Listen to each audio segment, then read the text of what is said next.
সালামু আলাইকুম, কেমন আছেন সবাই? আশা করি অবশ্যই ভালো আছেন। তো বন্ধুরা, যে কোনো বিষয়ে যদি আমাদের অথেন্টিক সোর্স থেকে প্রপার নলেজ যদি থাকে, ওই বিষয়টা সম্পর্কে যদি জ্ঞান থাকে, আমরা সেখানে বিনিয়োগ করতে, সেখানে যাইতে, সে কাজটা করতে কিন্তু ভয় পাই না।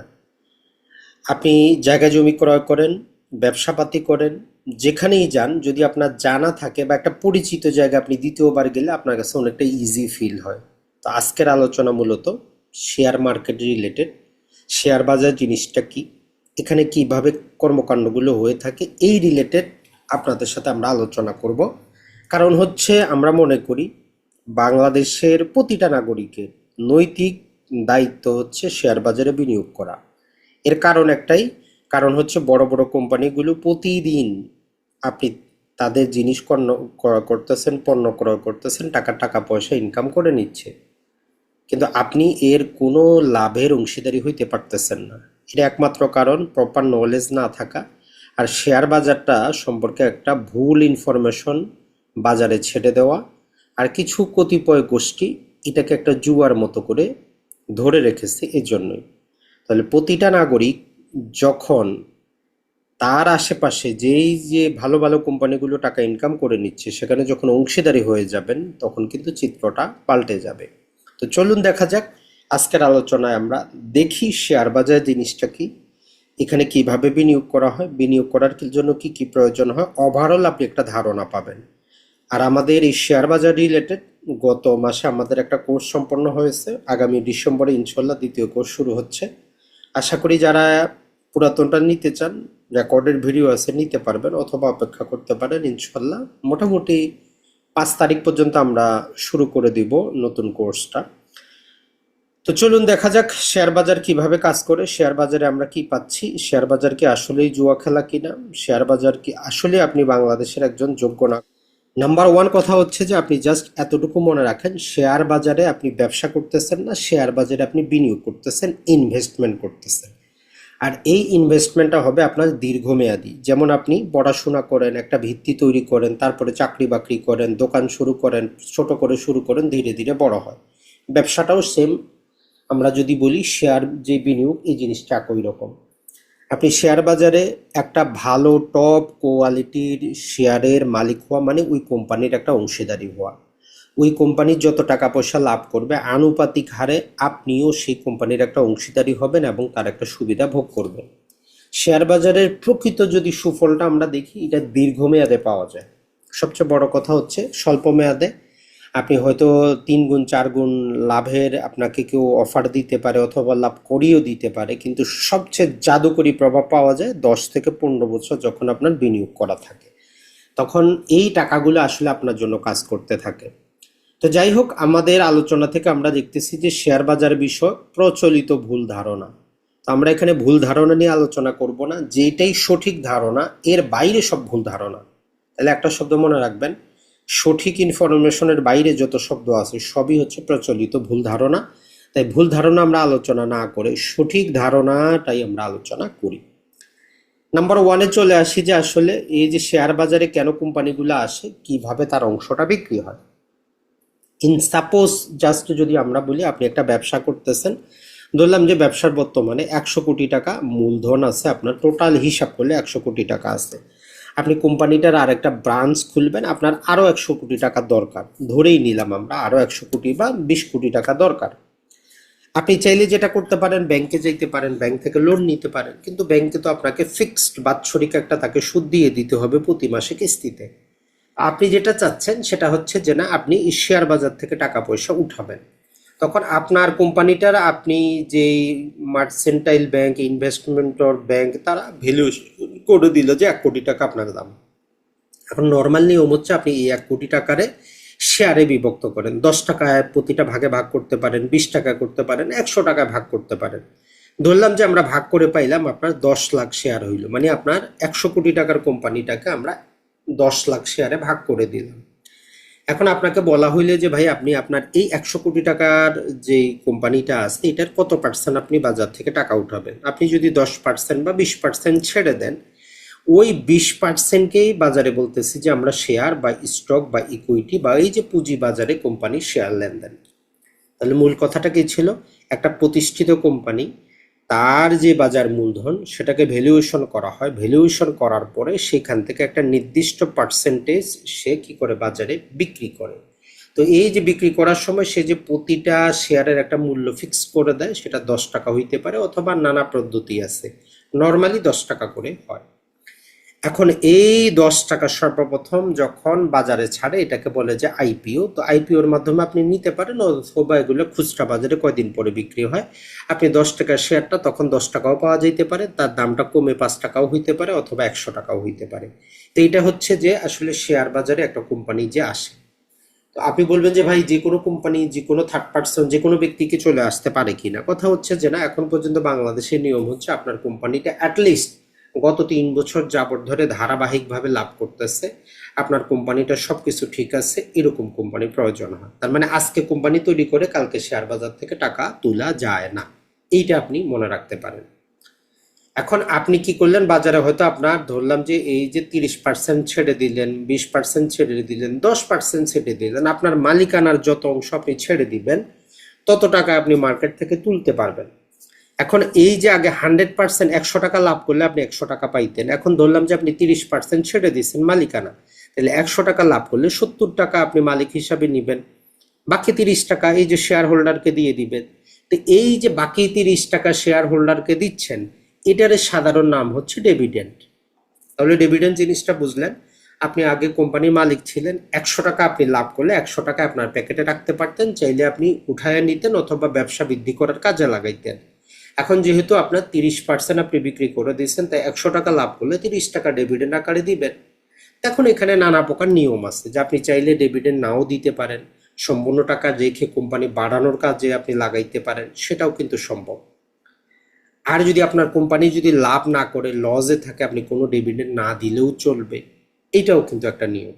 আর যারা শেয়ারটা ক্রয় করতেছেন, আপনি যদি ভালো মানের শেয়ার যদি ক্রয় করেন, ভালো কোম্পানির শেয়ার যদি ক্রয় করেন, টপ কোয়ালিটির শেয়ার যদি ক্রয় করেন, তারা যে কাজটা করে সেটা হচ্ছে যে 100 টাকা যদি লাভ করে, নর্মাল বাংলাদেশে এখন নিয়ম হচ্ছে ওই 100 টাকা থেকে সর্বনিম্ন 30% পর্যন্ত দিয়ে দেওয়া। 30% না দিলে সরকার ওইটার উপর কর আরোপ করে 10% টোটাল টাকাটার উপর। এর জন্য ম্যাক্সিমাম কোম্পানি চেষ্টা করে যে 30% অ্যাটলিস্ট দিয়ে দেওয়ার জন্য, সরকারি কর থেকে বাঁচার জন্য এটা তারা ট্রাই করে। দিতে হবে এমন কোনো কথা না। এখন তাইলে আপনি একজন শেয়ার বাজারে বিনিয়োগকারী হিসাবে আপনি চিন্তা করবেন যে ভাই আমি 1 লাখ টাকা বিনিয়োগ করলাম, বছর শেষে কত পাবো। আসলে শেয়ার বাজার এভাবে কাজ করে না। যেমন আপনি একটা ব্যবসা শুরু করছেন, ব্যবসাতে আপনি ক্রয় বিক্রয় করবেন, কোনো বছর আপনার লাভটা বেশি হবে, কোনো বছর কম হবে, নির্দিষ্ট কোনো কিন্তু আপনার লাভ নাই, লজও কিন্তু আপনার হইতে পারে। তবে একটাই সুবিধা হচ্ছে, আপনি যতদিন শেয়ারটা বিক্রি না করতেছেন প্রকৃতপক্ষে আপনার কোনো লস নাই। এই যে গত 100 বছরে যদি সারা বিশ্বে বিভিন্ন প্রকার শেয়ার বাজারের পতন দেখেন, যারা ওই পতনের সময় শেয়ারটা বিক্রি করে নাই, সেখানে আরো অধিক পরিমাণ টাকা ইনভেস্টমেন্ট করছে, তারা কিন্তু আজকে একদম লাল লাল বিলিনিয়র হয়ে গেছে। শেয়ার বাজারে একটা গুরুত্বপূর্ণ প্রিন্সিপাল হচ্ছে, ভালো কোম্পানির খারাপ সময়ে তাদের সহযোগিতা করেন, মানে তার শেয়ারটা ক্রয় করেন, আর যখন তার অবস্থাটা ভালো হবে, শেয়ারের দামটা বাড়বে, তখন আপনি বিক্রি করে মুনাফা অর্জন করেন। শেয়ার বাজার হচ্ছে ধৈর্যের খেলা, দীর্ঘমেয়াদী বিনিয়োগ করবেন, আপনি উপকৃত হবেন। আপনি অ্যাক্টিভ যে চাকরি ব্যবসা করতেছেন সেটা আপনি করতে থাকেন, প্রতি মাসে মাসে বা আপনার কাছে যে টাকাটা জমানো আছে, যেটা আপনার কোনো কাজের না, সেটা আপনি শেয়ার বাজারে বিনিয়োগ করবেন। এমন না যে আপনি লোন করে, জমি বিক্রি করে, বাড়ি বিক্রি করে, হাওলাত করে শেয়ার বাজারে বিক্রি করা, শেয়ার বাজারে ইনভেস্ট করা যাবে না। তাহলে আমরা ডিভিডেন্ড জিনিসটা বুঝতেছি যে আপনার কাছ থেকে কোম্পানি যে টাকাটা নিয়েছে, বছর শেষে ক্যালকুলেশন করার পরে কোম্পানি যে লাভ করতেছে, লাভের যে টাকাটা দিচ্ছে কোম্পানি একটার ভাষায়, সেটাকে বলে ডিভিডেন্ড। কমন ম্যানের ভাষা আপনি বলতে পারেন যে আপনি লাভ পাইলেন। অন এভারেজ যদি বাংলাদেশের শেয়ার বাজার আমরা হিসাব করি, আপনি সেক্ষেত্রে 7% পর্যন্ত লাভ পাইতে পারেন। মানে 1 লাখ টাকা বিনিয়োগ করলে 1 বছর পরে 7-7.5 হাজার টাকা পাবেন। কমন মানুষের ভাষা এটা বলতে পারি। তবে এটা কোনো ফিক্স না, আপনি টাকা নাও পাইতে পারেন, এমনকি আপনি 20%ও লাভ পাইতে পারেন। পাশাপাশি আপনার ওই 1 লাখ টাকার ভ্যালু 10 লাখ টাকাও হইতে পারে। তো ওই ক্যালকুলেশনগুলো আপনার নলেজ যখন থাকবে, তারপরে গিয়ে আপনি বুঝতে পারবেন যে কিভাবে কোন জিনিসটা হচ্ছে। তাহলে ডিভিডেন্ডটা হচ্ছে যে আপনি যে শেয়ারটা কিনলেন, ওই শেয়ারের ওই কোম্পানিটা বছর শেষে, নর্মালি বাংলাদেশে ক্লোজিং জুন মাসেও হয়, ডিসেম্বরে হয়। এখন আপনি যে কোম্পানির শেয়ার কিনলেন, তারা যদি জুন ক্লোজিং হয়, নর্মালি দেখা যায় যে সেপ্টেম্বর অক্টোবরে তারা টাকা দেয়, আর যদি ডিসেম্বর ক্লোজিং হয় ফেব্রুয়ারি মার্চে তারা লাভের টাকাটা দেয়। এখন এই ডিভিডেন্ড দেওয়া না দেওয়ার উপর ভিত্তি করে বাংলাদেশের শেয়ার বাজারে শেয়ারের কিছু ক্রাইটেরিয়া আছে, অন্যান্য বিশ্বে এরকম কোনো কিছুই নেই, এটা মনে রাখবেন। বাংলাদেশে বলে যে এই ক্যাটাগরি মানে সবচেয়ে ভালো, যারা 10% বা তার চাইতে বেশি আপনাকে লাভ দেয়। তাহলে এই ক্যাটাগরির শেয়ার হচ্ছে সেগুলা যারা বাৎসরিকভাবে 10% বা তার বেশি আপনাকে ডিভিডেন্ড বা মুনাফাটা দেয়, এদেরকে আমরা বলি যে এই ক্যাটাগরি। পাশাপাশি এদের এজিএম হয়, এজিএমে আপনি একজন শেয়ার হোল্ডার হিসেবে অংশগ্রহণ করতে পারেন, অনলাইনে করতে পারেন, অফলাইনে করতে পারেন, কোম্পানির মালিকের মতো। বাংলাদেশে বর্তমানে যদি আমরা দেখি যে ঢাকা স্টক এক্সচেঞ্জের ওয়েবসাইট থেকে তথ্য নেওয়া 216টা আছে, তার মধ্যে কিছু যে ব্যাংক বন্ধ হয়েছে সেটা আমরা এখানে ইনক্লুড করা আছে। তাহলে একটা ধারণা আপনি পাইলেন 216টা কোম্পানি এ ক্যাটাগরির আছে, মানে ভালো মানের আছে। বি ক্যাটাগরি এরা 5-10%-এর নিচে তারা কি করে আপনাকে লাভটা দেয় বাৎসরিক, তো এরা বি ক্যাটাগরিতে আছে, এখন পর্যন্ত 80টা আছে। আর যেটা জেড ক্যাটাগরি এরা আপনাকে কোনো ডিভিডেন্ড দেয় না। কোম্পানিগুলা যদি আমরা বলি দুর্নীতির মাধ্যমে বা কিছু কোম্পানি বাস্তবে ব্যবসা লস হইতে পারে, আপনি ব্যবসা নামছেন ব্যবসা লস করতে পারেন, তো এইরকম যে তারা কোনো মতো চলতেছে, তো এরকম কোম্পানি আছে 101টা। আর আরো 2টা ক্যাটাগরি আছে যেগুলো এখনো উৎপাদন শুরু করে না বা নতুন কোম্পানি এখন পর্যন্ত আর নাই। তাহলে বাংলাদেশের ঢাকা স্টক এক্সচেঞ্জে আপনি 3 প্রকারের কোম্পানি পাবেন, A category, B category, Z category. এখন যেটা হয় নর্মালি আপনারা পত্রিকায় বা বিভিন্ন জায়গায় যে জিনিসটা দেখেন যে মানুষ টাকা লস হয়ে যাচ্ছে, তো তারা যেটা করে বিশেষত বি এবং জেড ক্যাটাগরির শেয়ারগুলোর দাম কম থাকে। এই শেয়ারগুলোর মধ্যে জুয়া খেলার মতো হয়। আপনার কাছে 10 কোটি টাকা আছে, আপনি ম্যানিপুলেশন শুরু করেন, এই ধরেন যে 5 টাকার একটা শেয়ারকে আপনি 2 দিনে বানিয়ে দিলেন 20 টাকা, তো তারপর আবার বিক্রি করে সেখান থেকে লাভ করে বের হয়ে গেলেন। এইরকম ম্যানিপুলেশন চলে আর বিশ্বের সব জায়গায় চলে। তো এই জন্য আমরা আপনাদেরকে যেটা বলতে চাই যে শেয়ার বাজারটা একটু বুঝেন, ভালো কোয়ালিটি মানে এই ক্যাটাগরির শেয়ারের মধ্যে সবসময় ট্রাই করবেন বিনিয়োগ করার। আর এই যে 216টা কোম্পানিতে তো আপনি বিনিয়োগ করতে পারবেন না, এখান থেকে আপনি ভাগ করে প্রয়োজনে 12টার মতো কোম্পানি সিলেক্ট করে ওই 12টা কোম্পানিতে আপনি বিনিয়োগ করেন। আপনি ফার্মাসি ওষুধ সেক্টরে বিনিয়োগ করতে পারেন, অয়েল সেক্টরে করতে পারেন, ব্যাংক, বিমা, ইন্স্যুরেন্স আছে করতে পারেন, ফুড ক্যাটাগরিতে করতে পারেন, সিমেন্টে করতে পারেন। অর্থাৎ এমন না যে একটা ব্যবসা নিয়ে আপনাকে থাকতে হবে। তাইলে এই এখন বলবেন যে ভাই কোন 12টা কোম্পানি করব, তো আসলে কোম্পানি বলেন প্রতি 2 মাসে 6 মাসে কোম্পানিগুলো চেঞ্জ হয়, কোম্পানি ব্যবসা খারাপ করে। তো এই জন্য আপনার কিছু বেসিক নলেজের প্রয়োজন। তো ওই নলেজটা আপনি ইউটিউবে অসংখ্য ক্রিয়েটরের কিছু কিছু ভিডিও আছে সেখান থেকে নিতে পারেন, অথবা শেয়ার বাজার রিলেটেড যদি কোথাও কোনো প্রশিক্ষণ দেওয়া হয় সেটাতে অংশগ্রহণ করতে পারেন, অথবা আমরা তো আপনাদের জন্য নিয়ে আসতেছি সেটাতেও আপনি আসতে পারেন। এখন যদি আমরা দেখি এই যে 397টা কোম্পানি আছে এগুলো আমাদের বাংলাদেশ শেয়ার বাজারে 22টা খাতে বিভক্ত। তো আপনি এই 397টা কোম্পানির 22টা খাতের মধ্যে 22টা খাতেও দেওয়া যাওয়ার দরকার নেই, মূলত ম্যাক্সিমাম 4টা-5টা খাতে 12টা কোম্পানিতে বিনিয়োগ করলে আপনি সিকিউর। এখন আসি আমরা বললাম যে 10% দিলে এ, 10-এর কম দিলে বি, এগুলো কি সারা জীবন এরকমই থাকবে? কোনো কোম্পানি না দিলে তার ক্যাটাগরিটা চেঞ্জ হয়। জেড কোম্পানি শেয়ারও বি ক্যাটাগরিতে আসতে পারে, বি থেকে এ ক্যাটাগরিতে আসতে পারে। তো আমরা যেটা করব, ভালো কোম্পানির আমরা শেয়ার ক্রয় করব, মানে আমরা ওই কোম্পানিটার অংশীদারি হচ্ছি, সেখানে বিনিয়োগ করতেছি। আপনার শেয়ার বাজারে কত টাকা বিনিয়োগ করলেন দীর্ঘমেয়াদে সেটা বড় কথা না, আপনি কতটা ভালো কোম্পানির শেয়ার নিতে পারলেন এটা হচ্ছে বড় কথা। কারণ একটাই, কারণ হচ্ছে যে শেয়ার বাজারে যে লাভ্যাংশটা দেওয়া হয় এটা ডিভিডেন্ডের যেটা দেওয়া হয় এটা শেয়ার সংখ্যার উপর দেওয়া হয়। যেমন ধরেন স্কয়ার কোম্পানি যদি আপনার কাছে আজকে 1 লাখ শেয়ার যদি থাকতো, তারা প্রতি শেয়ার প্রতি 12 টাকা করে দিচ্ছে, আপনি প্রায় যদি আমরা হিসাব করি 12 লাখ টাকা কিন্তু আপনার বাৎসরিক ডিভিডেন্ড আসতো, মানে মাসে 1 লাখ খরচ করতে পারতেন। এখন বলবেন যে ভাই আজকের বাজারে তাইলে কত, তো আজকের বাজারে কিনতে গেলে অনেক টাকার দরকার। সেই 2004 সালে যদি আপনি নিতেন তাহলে আপনি 20-25 লাখ টাকা বিনিয়োগ করলে কিন্তু হয়ে যেত। তো আপনার টার্গেট হওয়া উচিত যে আপনি কি করবেন, প্রথমে 100 শেয়ার নেবেন, এরপরে 1000 নেবেন, 10,000, 50,000, 1 লক্ষ, 1 মিলিয়ন। তো আপনাদের জন্য আমরা আমাদের ফেসবুক পেজ, গ্রুপ সব জায়গায় আমরা একটা টার্গেট রেখেছি যে আগামী 15 বছরে আপনি 1 মিলিয়ন ম্যাক্সিমাম শেয়ারের মালিক হবেন। তো আপনি বলবেন যে ভাই অনেক টাকা লাগবে, আপনার দরকার নাই তো। আপনি প্রথমে 100টা টার্গেট রাখেন, আপনি 10 দিনে ফুলফিল করলেন, তারপরে চলে যান 1000টা, তারপরে চলে যান 10,000, তারপরে চলে যান 1 লাখ, তারপরে চলে যান 10 লাখ। এইভাবে আপনি বাড়ান। ভালো কোয়ালিটির কোম্পানির শেয়ার মানে ওই কোম্পানির অংশীদারি হওয়া। আর এই ভালো ভালো কোম্পানিগুলো সবার জীবনে যেমন কি আছে, দুঃখ আসে, কষ্ট আসে, কোম্পানির জীবনেও চড়াই উতরাই আসে। তো বুদ্ধিমানের কাজ হচ্ছে ভালো কোম্পানির খারাপ সময় বিনিয়োগ করা, ভালো সময় লাভ করে বের হয়ে যাওয়া। আশা করি আজকের এই ভিডিওটা সম্পর্কে আপনার কমেন্টে জানাবেন যে শেয়ার বাজার সম্পর্কে আপনি কিছু জানলেন কিনা। বলবেন যে ভাই সবই তো বললেন, আমরা কিভাবে বিনিয়োগ করব। দেখেন, ব্যাংকে টাকা রাখার জন্য আমরা ব্যাংক অ্যাকাউন্ট করি, তো শেয়ার বাজারে বিনিয়োগের জন্য আপনার একটা ব্যাংক অ্যাকাউন্ট লাগবে, এটা হচ্ছে মাস্ট। 2 নাম্বার যেটা, সেটা হচ্ছে যে আপনি শেয়ারগুলা যে ক্রয় করবেন এটার জন্য একটা ভিউ অ্যাকাউন্ট লাগবে, বেনিফিশিয়ারি ওনার অ্যাকাউন্ট লাগবে। এটা আপনার ব্রোকারেজ হাউসে করতে হবে। বাংলাদেশে অসংখ্য ব্রোকারেজ হাউস আছে। নাম করা যদি আমরা 5টা বলি, লঙ্কা বাংলা আছে, ব্রাক আছে, ইউসিবি আছে, শান্তা আছে। এদের যে কোনো একটাতে আপনি করতে পারেন। বাৎসরিক 150 টাকা কাটবে, আর কোনো খরচাপাতি কিন্তু নাই। আপনি বিশ্বের যে কোনো প্রান্তে আছেন, নিজের মোবাইলে রাখে নিজের মোবাইলে শেয়ার ক্রয় বিক্রয় করতে পারবেন।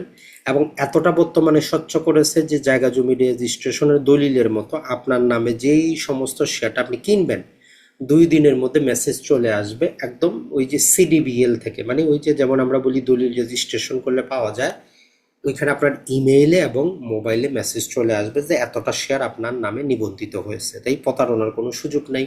বিক্রি করলেও আপনাকে মেসেজ দিবে যে আপনার নামে বিক্রি হয়েছে। আগে এরকম ছিল না, ওই জন্য প্রতারণার আমরা শিকার হইতাম।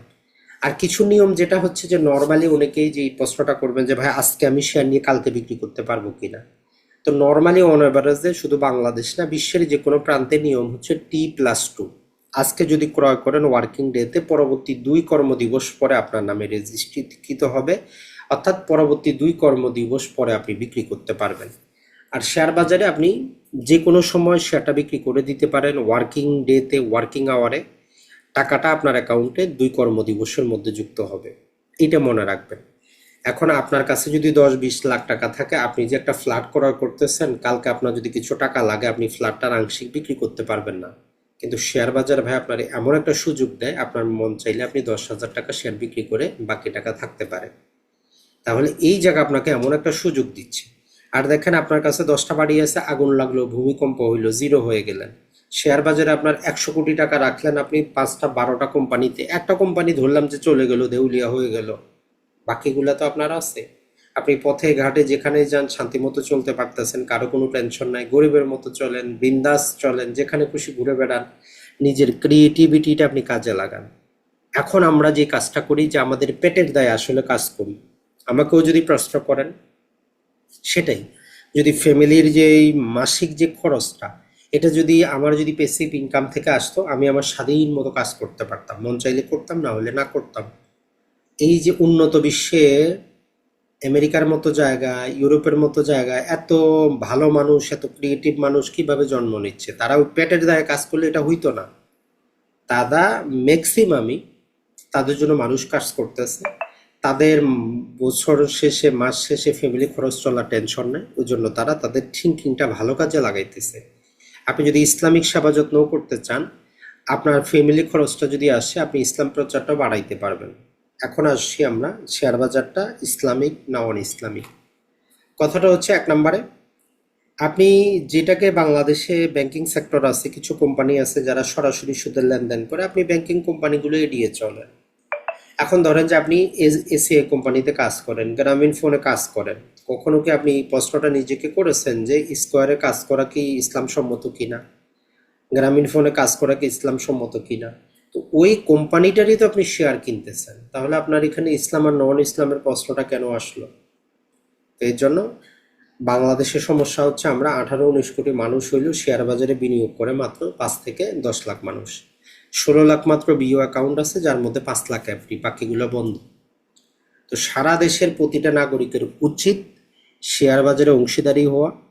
আপনার আশেপাশে ভালো কোম্পানিগুলো যে টাকা পয়সা ইনকাম করে নিচ্ছে, তার একটা লাভ্যাংশে আপনার যাতে থাকে। আজকে আপনি কর্মক্ষম আছেন, কাজ করতে পারতেছেন, আগামী 20 বছর পর আপনি থাকবেন না, এটা বাস্তবতা, আপনি কর্মক্ষম থাকবেন না। অনেক ক্ষেত্রে আপনার ছোট ছোট ছেলে মেয়ে স্ত্রী থাকে, তারা কি করবে না করবে আপনি জানতে পারেন না। তো আপনার যদি এরকম 1 লাখ শেয়ার নেওয়া থাকে, আপনার ছেলে মেয়ে স্ত্রী শান্তি মতো তারা চলতে পারবে, আপনার ওই যে কোটি টাকার বীমা করতে হবে না। বাৎসরিক তারা একটা ডিভিডেন্ড দিবে, সেটা দিয়ে আপনার ফ্যামিলি কিন্তু শান্তিপূর্ণভাবে চলতে পারবে। এখন অনেকেই বলবেন যে ভাই যত কিছুই বলেন, একটা ইতিহাস দেখান, কে কত টাকা ইনকাম করেছে বাংলাদেশে শেয়ার বাজার থেকে। কথাটা হচ্ছে যে এটাই আমাদের সমস্যা, আমরা দীর্ঘমেয়াদে পরিকল্পনা করতে ব্যর্থ হই। আমরা যদি দীর্ঘমেয়াদে পরিকল্পনা করি, গত 5 বছর বা 10 বছর আগে যদি আপনি কোনো একটা ব্যাংক, ভালো একটা ব্যাংকে বা কোনো একটা ওষুধ সেক্টরে যেগুলো টপ কোয়ালিটি, যদি 10 লাখ টাকা বিনিয়োগ করতেন, আজকে 10 বছর পরে সে 10 লাখ টাকা 50 লাখ টাকা হইতো, পাশাপাশি বাৎসরিক ডিভিডেন্ড তো পাইতেন, শেয়ার সংখ্যা বাড়তো। যত দিন যাবে শেয়ার বাজারে হচ্ছে আপনি যত শেয়ারের সংখ্যা বাড়াইতে পারবেন তত আপনার লাভ।